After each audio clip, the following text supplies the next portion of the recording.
Почитувањето на законот за јавна чистота е императив за сите граѓани. Отпадоците да завршуваат во садовите за прибирање на смет, па така комуналните екипи без проблеми ќе си ја завршуваат работната обврска, потсетуваат од комуналната инспекција.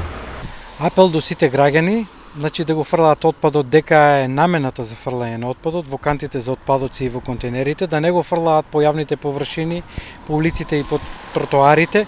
Исто така и градежниот отпад шут треба да знаат дека треба да го фрлаат на старата депонија Крстот, да не го одлагаат на јавни површини, бидејќи следува казни по законот за јавна чистота.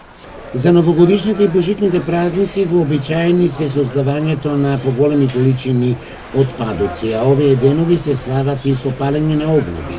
Да упатиме апел и до сите граѓани по повод празниците кои што следат, дека коледарските огнови треба да се палат на места каде што после тоа истите отпадоци ќе треба да ги соберат и да пазат дека ги палат тие огнови за да не дојде до некои несакани последици, односно пожари или опожарување на некои места.